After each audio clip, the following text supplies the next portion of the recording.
Hi everyone, welcome back to Recovery Journal.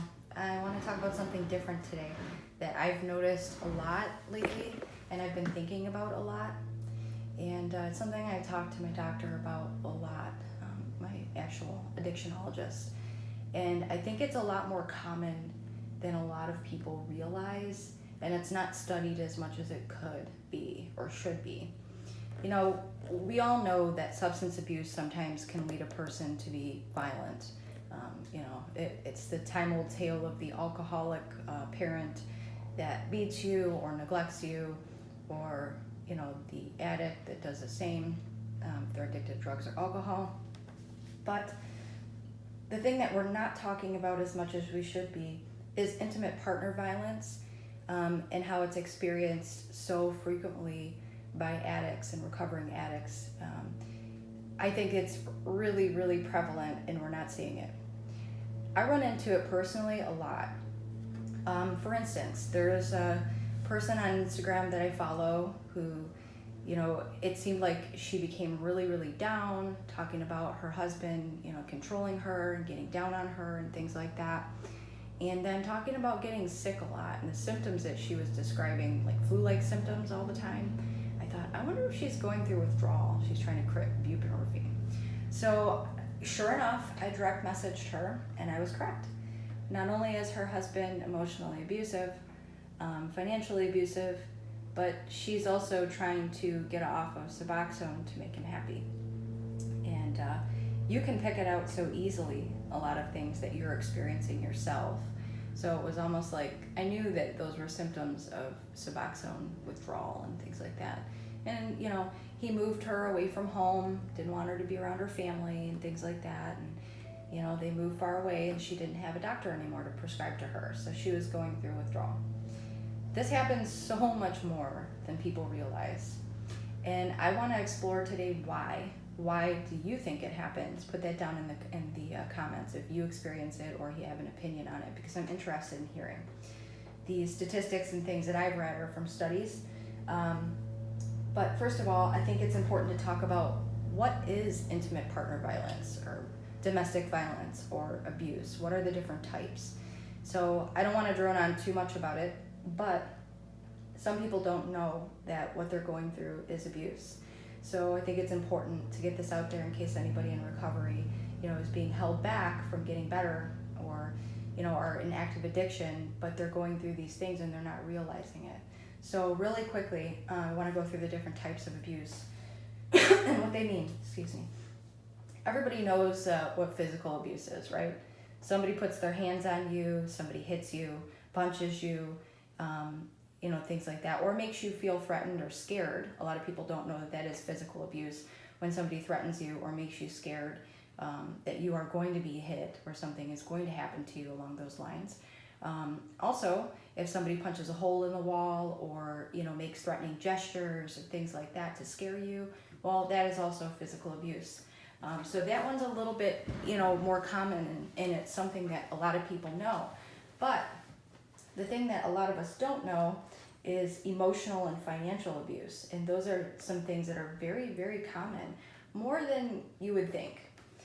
And they can prevent people from getting in recovery and getting to a place that's healthy. So it's important to identify and get help for. So financial abuse. A lot of people don't realize that what they're doing or what they're experiencing is financial abuse, but we'll talk about how to identify it in a relationship.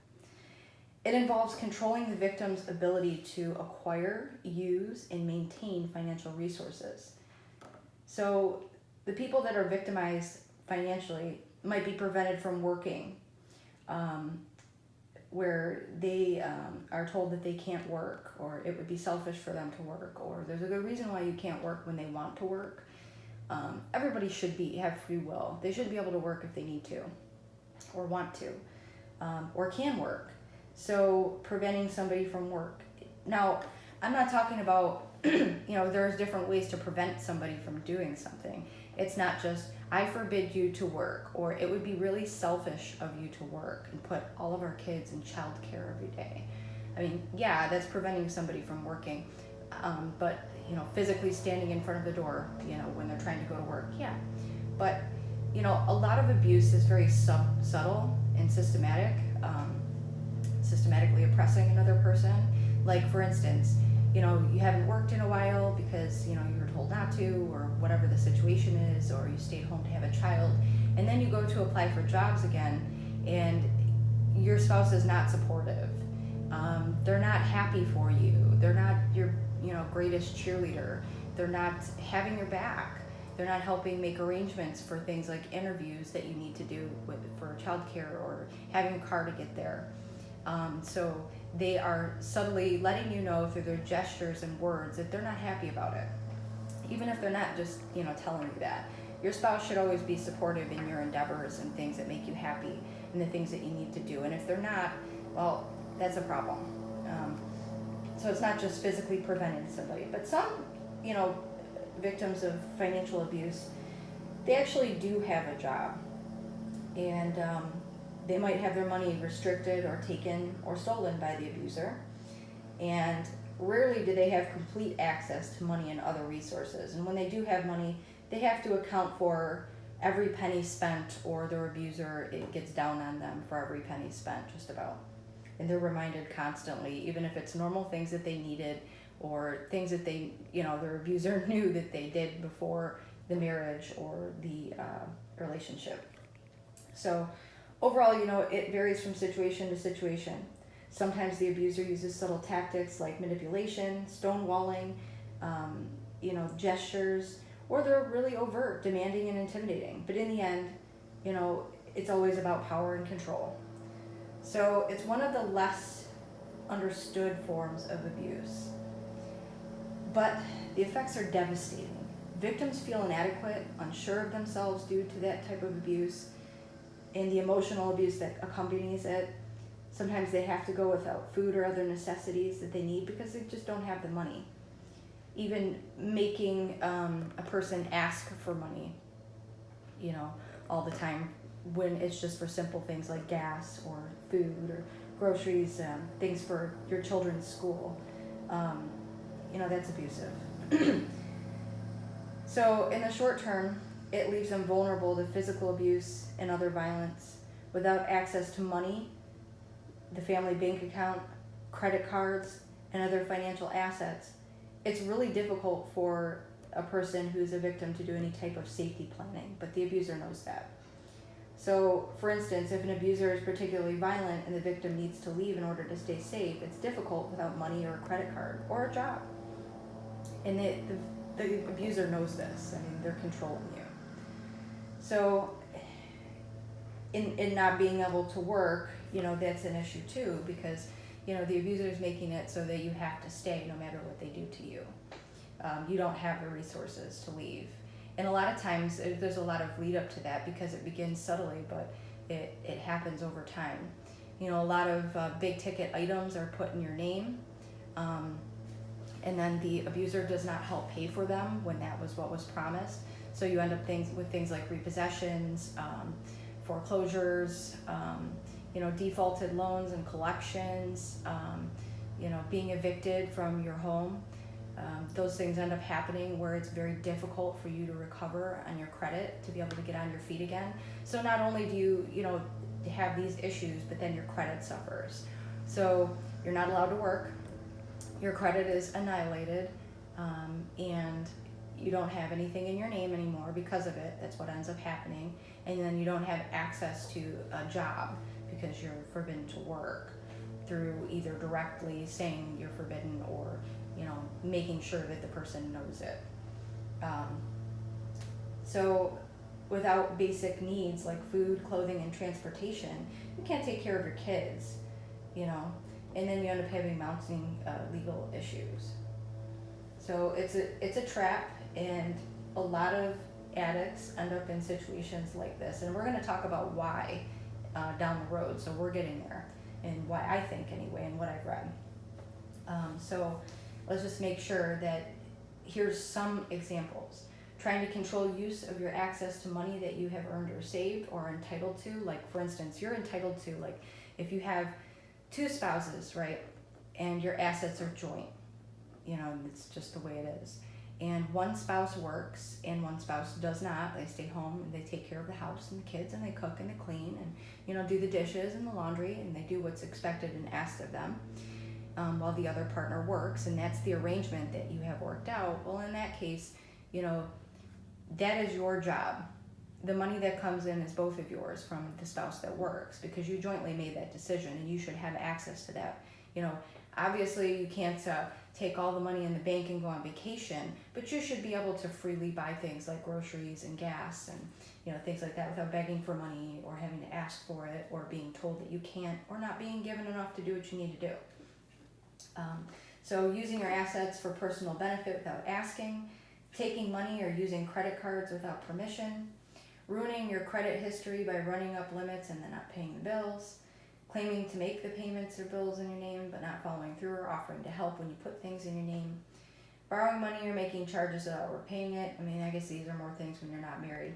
Feeling entitled to all of your money or assets, demanding that you turn over your paycheck, passwords, or credit cards, expecting you to pay for their bills or obligations, using offers to help with the budget or financial decisions as a cover for gaining control over your finances, requiring you to bail them out of difficult financial situations, confiscating your paycheck or other sources of income, intercepting or opening your bank statements or their financial records, and this is all when you're dating, obviously, threatening to lie to officials and claim that you're misusing benefits, pressuring you to quit your job, sometimes using children as an excuse, or sexism, telling you where you can and can't work, sabotaging your responsibilities, also, controlling shared access to finances, so criticizing every financial decision that you make. You go out and buy groceries, you do the very best that you can. They know that you coupon and try to save money, but why are we spending all this money on food? Where is it all going? Where is it at? That's, you're welcome to come along, right? I'm doing the best that I can. I'm couponing, I'm getting things on sale. I'm providing a service to our family by going grocery shopping. It's one of the chores that I do, and I only have X amount of dollars, so, I'm doing my best. Criticizing, why is there no money? Well, you can see I put gas in the car and I got groceries. Making large financial decisions without your input. So, it's okay for them to make decisions and go out and buy bigger ticket items or any items that aren't food or gas or whatever, but you're not allowed to do that without asking for permission. And we never do anything that's your idea, only if they decide. Making or refusing to collaborate on finances, hiding or taking funds and putting them in private accounts, insisting you share your income but refusing to share theirs, refusing to work or contribute when asked, controlling the purse strings or establishing unrealistic limits or allowances, requiring you to count for every penny spent, having a double standard when it comes to spending, like I mentioned before. They spend money on entertainment, dining out, and things like that, but they criticize you when you get what you need or do similar to them. Not giving free access to account information such as passwords, account numbers, and investments. Limiting your access to the overall financial picture of you as a couple beyond, we just don't have any money. That happens a lot too, from the women I've interviewed. Demanding that you ask permission before spending any money, but never consulting you or asking your opinion when they do. So, limiting your access to money by not allowing you to have bank accounts or credit cards, forcing you to sign financial documents without explanations, making threats to cut you off financially when you disagree with them, becoming enraged over money, and then engaging in forms of abuse like name-calling, physical or emotional violence, stonewalling, or gaslighting, evading or refusing to pay child support, dragging out divorce proceedings in order to financially cripple you. So those are some signs of financial abuse, and you need to recognize them, because that could be a hurdle from you getting out of a situation that's bringing you down and making it very difficult for you to get out of the addiction. When you're being abused, you just can't handle it. It hurts, and sometimes we all have different coping resources, and one of them could be addiction. So let's talk about emotional abuse. Intimidating somebody, trying to control somebody, double standards, stonewalling, which a lot of people don't really know what that word means, but it's refusing to communicate or cooperate. Such behavior occurs in situations, with body language, where you're avoiding contact or engagement with the other party, using deflection in conversation in order to render a conversation pointless and insignificant, giving sparse, vague responses, refusing to answer questions or responding to questions with additional questions. In most cases, stonewalling is using to create a delay rather than put the conversation off forever. So it's usually the final breakdown in a relationship, but it is emotional abuse. And most women that I interview say that the stonewalling happens when you approach your spouse with a problem. You hurt my feelings, you didn't carry out one of your responsibilities, and you walk on eggshells, but you try really hard to discuss it in a productive way. They rather than focusing on the things that you're saying, getting down to the bottom of that issue and discussing it, apologizing, trying to figure out a way that they could do, something in a more helpful way, or in the way that they were asked. If it's a pretty normal thing to ask of the person, rather than doing that, they'll go around and around in circles. They'll keep talking about things that really don't have anything to do with the point, so that the conversation doesn't go anywhere and gets more and more frustrating, because what they want is for you to give a reaction where you look crazy. So they'll try to do that crazy making thing. So basically the stonewalling can occur when you try to approach them with your issues that you're having in the relationship, and what you're trying to talk to them about. And an emotional abuser will never be kind. They're never going to say, "Oh honey, I'm sorry, I didn't mean that, I won't do that anymore, or I'll try really hard not to, and if I do, better remind me," and it's an upbeat, positive conversation, healthy, and we all move on. With them, they take it as a very personal attack on them, and they immediately become defensive, angry, mean, and abusive. They say things and do things that scar you and destroy your emotional trust in them pretty much right away. And then they'll punish you afterwards with stonewalling. So if you don't act afterwards without an apology or any productive conversation with them, or any promises to change, if you don't act the way that they want you to, they will not speak to you. They'll go up to their room and pout, or huff around the house, or slam doors, or refuse to carry out their obligations to their family or you. So stonewalling, there's a lot of ways that can happen. Or they won't answer the phone, or they'll get what they want, but they won't give you what you want. And you will get punished for talking to them about the thing that hurt. Then there's also gaslighting. You can tell you're being lit when you're often reminded of your shortcomings. So they're constantly criticizing you, making you feel bad, bringing you down, making you feel like nothing that you ever do is right or good enough.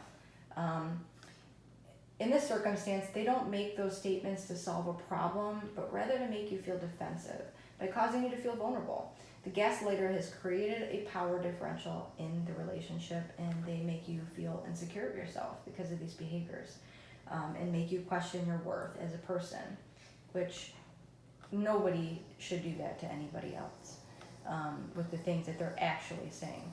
So an abuser will twist the conversation to say that you're saying something, but the abuser themselves, when you're not, the abuser themselves will actually, suggest that, something that you're saying is doing these things to them, even though they're not. They'll twist your words. So in gaslighting, you're reminded of your shortcomings constantly. So let's say you do something that you think that you do pretty well. Like, for instance, you'll go outside and play basketball, and you'll hang with the guys pretty well. You'll keep up with them. You're athletic, and you think that you do a pretty good job shooting hoops. And at the end, you say, you're talking about how you think you did a good job. And instead of them lifting you up and saying, yeah, you do a great job, because you're obviously looking for a little support and reassurance. Instead of saying that, what they'll say is, there's plenty of women that are athletic. They'll make sure that they bring you down. Anytime you start to get up, they'll put you down because they want you to feel about as bad about yourself as they do about themselves. So all of these things make you question your worth. You can tell you're gaslighted if you're constantly walking on eggshells, because you're, a person that's being gaslighted are tense and anxious, and they anticipate their partner ridiculing or contradicting them or putting them down or telling them they're wrong, and you don't know who they're going to be from day to day. The other thing you can tell if you're being gaslighted, if your partner does not admit their own flaws.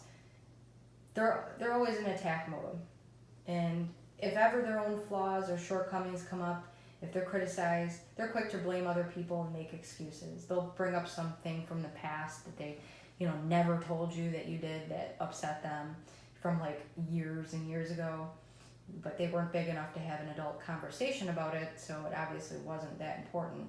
Or they'll just say that there's this thing that you did, but they won't tell you from years and years ago. So even when the truth seems crystal clear to you, a gaslighter will refuse to admit that they're wrong. They're never wrong. So you're wrong for talking to them about it. They're not wrong for actually doing it. And also, your partner acts like a victim when they're criticized. If you try to tell them something like, you said that you wouldn't do this, and you are doing this, and I'm not allowed to do this thing, but you are, so, it kind of hurts my feelings. I mean, if we're both going to do that, that's fine, but, you're trying to talk to them about this thing, all of a sudden they'll fly into this rage of, you are insinuating that I'm a cheater, and I'm a scum, and all these other things that you didn't say. You make me feel like a loser. They'll go into this like big tirade of things that you were not insinuating, you did not say or imply. They're constantly reading in between these lines that aren't there so that they can use these things to throw back at you. They act like a victim when they're criticized.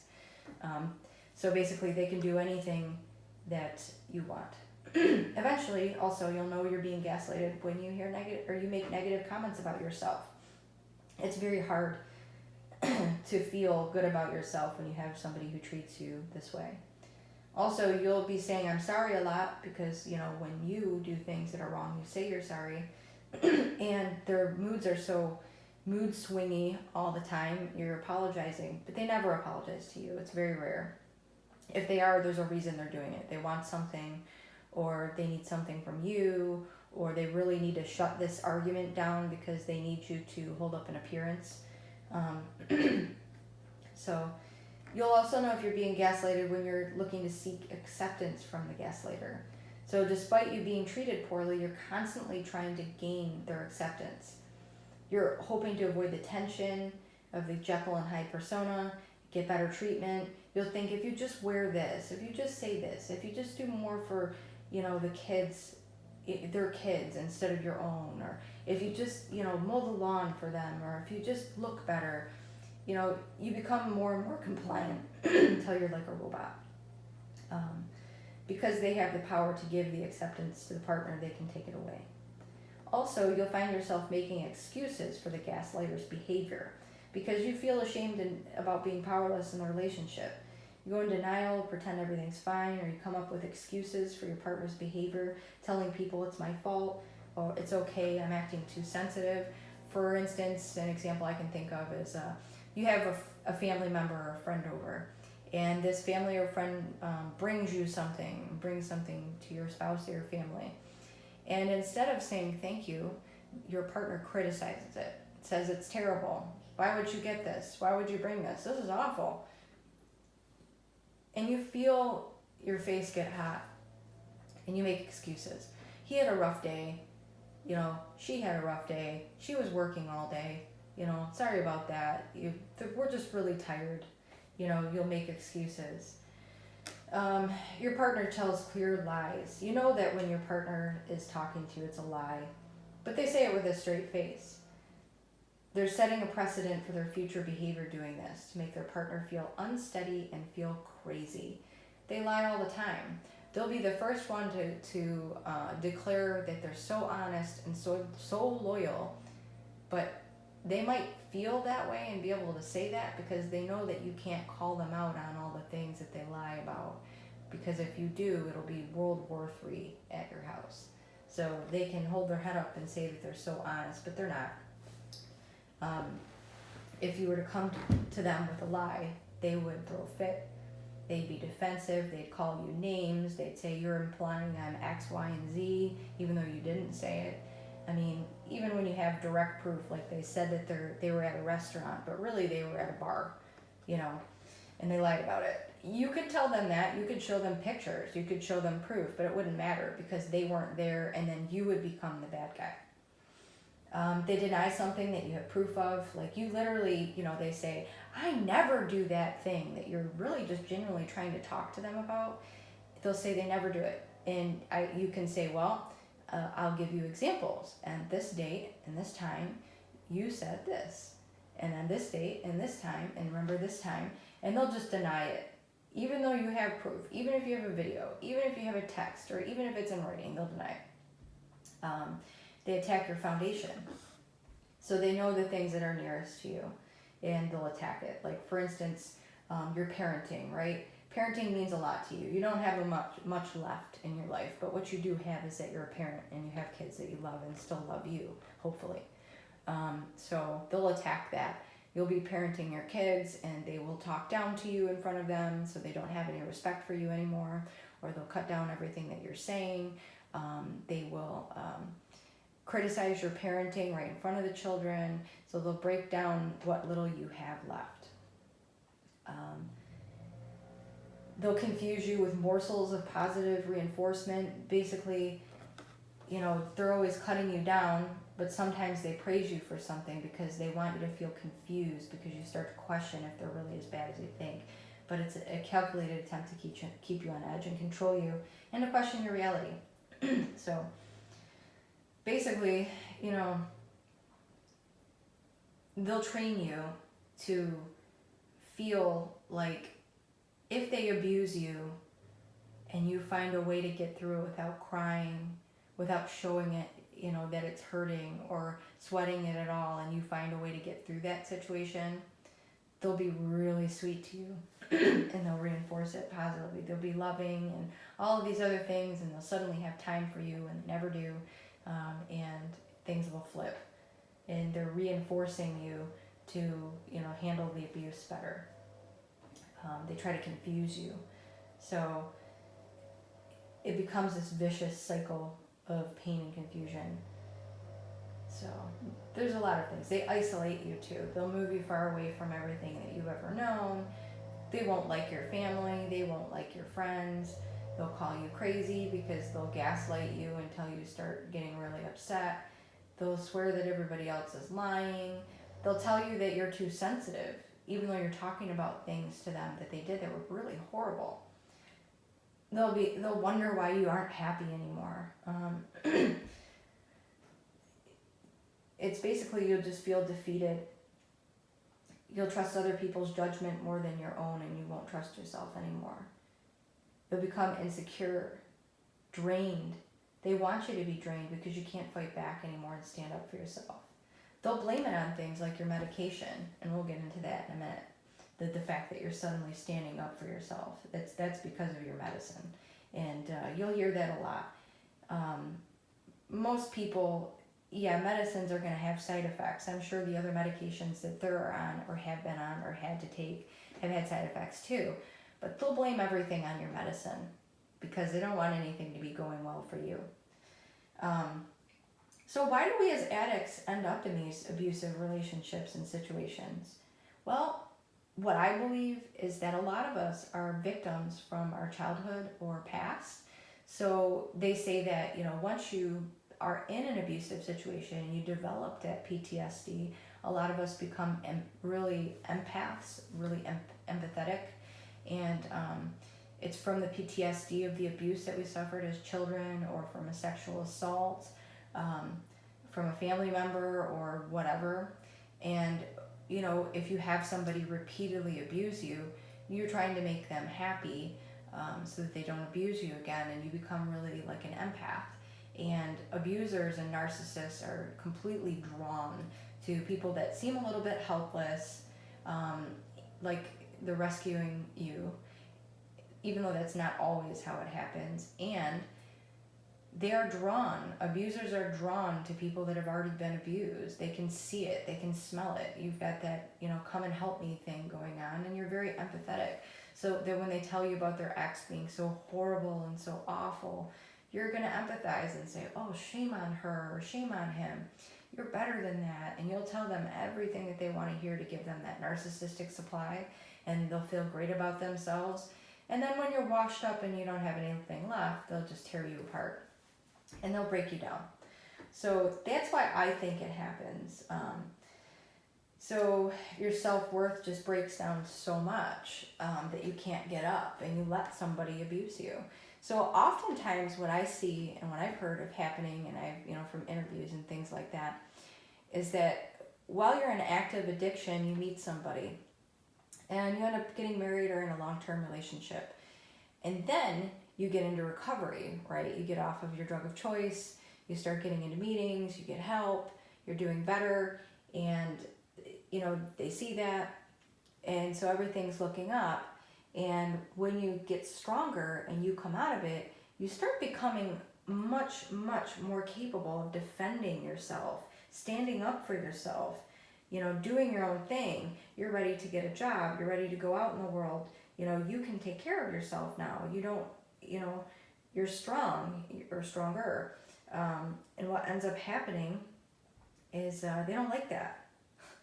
That's simply put, they don't like it.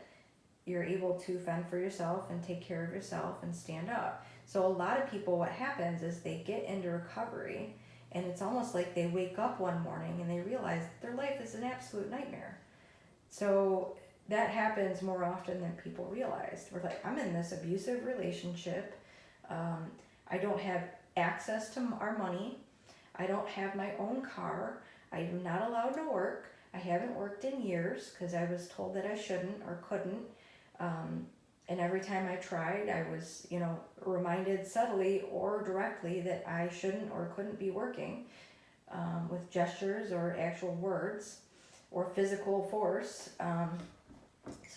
And your credit was ruined because a bunch of big purchases were put in your name on the intent that, both people were going to be paying, or they were going to pay for it, and then it fell apart. So now your credit is ruined beyond repair. So you find yourself in this situation where while you were sleeping, in this addiction, your whole world got turned upside down, and now you're isolated. Your family doesn't want to talk to you. You don't have any friends anymore. You're, miles and miles and miles and miles away from everything you ever do in the middle of nowhere. So this happens more often than people realize. So I think that there should be better and more resources for people when they come out of active addiction, and we should be more aware that this is happening, because addicts need more than just the regular counseling. Sometimes they need to start their whole life over again, and they need to be ready for that and prepared for that, and they're going to need help with it because there's not a lot of resources out there. And how are you going to do that when you have nothing? And not only do you have nothing, you have somebody tearing you apart every day, who just decides to randomly not speak to you one day and, be your best friend the next, and cut down everything that you do. So you question every decision, and, you don't have access to a car, or like all of these things. So you are literally completely helpless. So there needs to be better resources for this, and I think this is happening so much more than anybody realizes. I've interviewed so many people that this has happened to, and it's time to bring some light and some awareness to it, so that hopefully there will be resources one day for people experiencing it. So what do you think? Have you experienced this? If you have and you got away from it, what did you do to get yourself out of the situation? What is your advice? Do you have any good studies on this? Does your doctor talk about this with you? Sound off in the comments, and have a good day. Thank you. Bye-bye.